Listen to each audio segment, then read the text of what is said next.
Hey, what's up guys and girls? I want to just do a quick little video explaining how I figured out cooking in Breath of the Wild.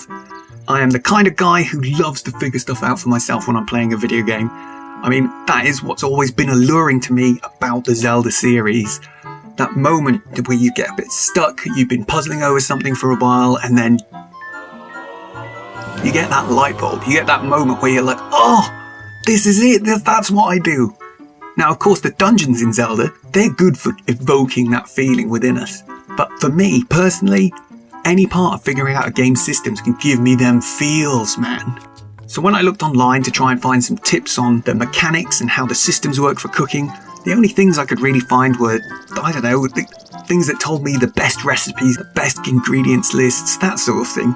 And that's kind of robbing me of getting that satisfying light bulb moment. So I like to learn a bit about the rules and work out the rest for myself. And I guess that's kind of what I'd like to do with this video, is give you the starting point so that you can do the fun, satisfying bit of working out the rest for yourself. The method we're going to go through is probably pretty obvious to some people, but I'm hoping that others, you're going to find it kind of useful. So, what do I call this method?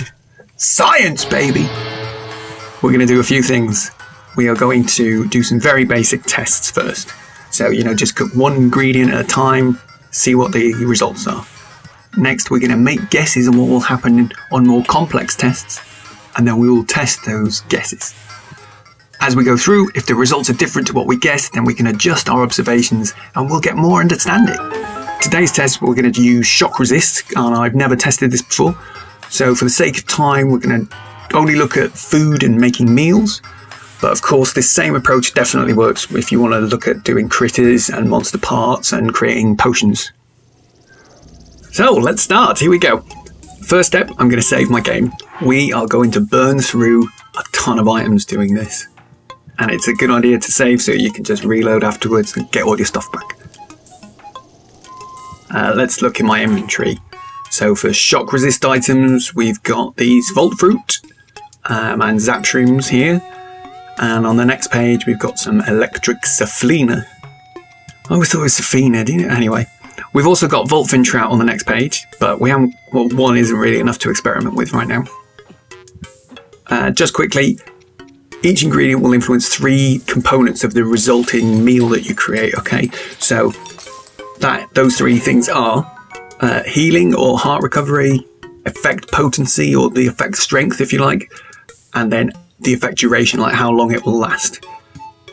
So each shock resist ingredient has its own potency value. You can't see it in the game, this is the bit we have to work out.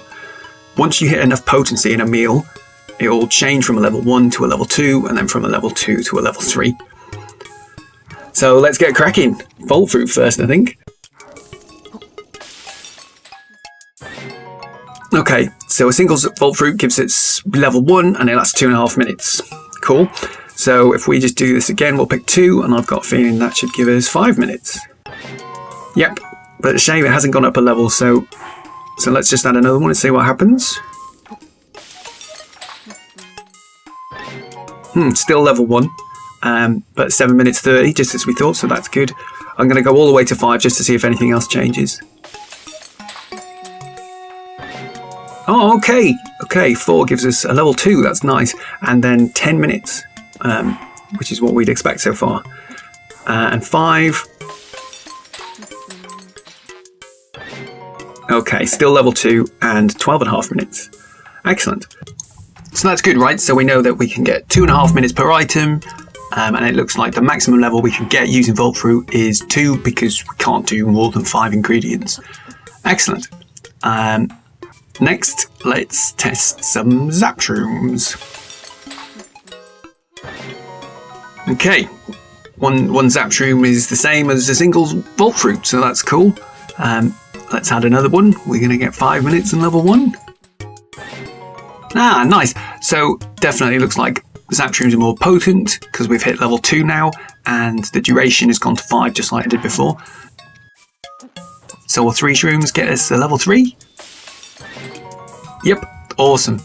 So it looks like Zap Shrooms, super potent, probably the best ingredient we're going to find for this. Let's keep going, we'll do 4 and 5.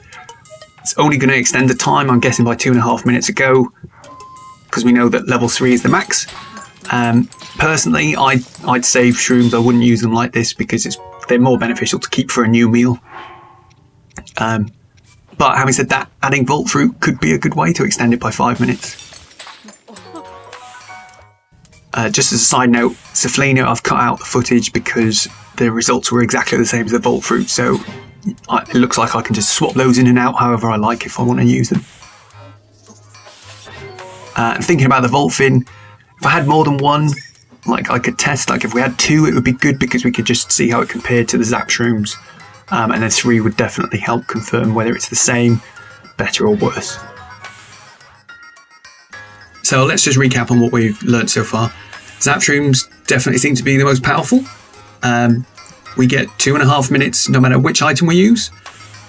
Cooking a single Zap Shroom is probably a bit of a waste because it gives you the same thing as a single Vault Fruit or Cephalina.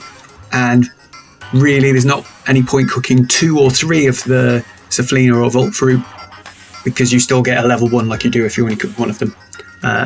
Only worth using more if you can stretch to use 4 in one go. Cool, let's move on. Okay, so we've figured out which ingredients are the most potent. So now I just want to do a little quick demo of how we can figure out other ways of extending the duration using different ingredients. So of course we can only use the ingredients that have no special properties or else we'll create a dubious meal. So that means things like apples, berries, rice, salt, those sorts of things. Just like the shock resist potency, all of these ingredients have a sort of hidden value for how much they'll boost the duration. So first, let's just try something we can easily find, like an apple.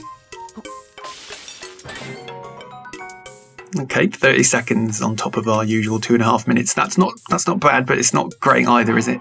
I'm sure we can do better than that. Let's try salt.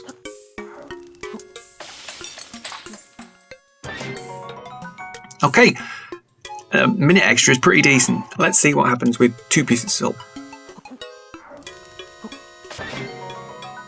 Oh, it's only added another 30 seconds.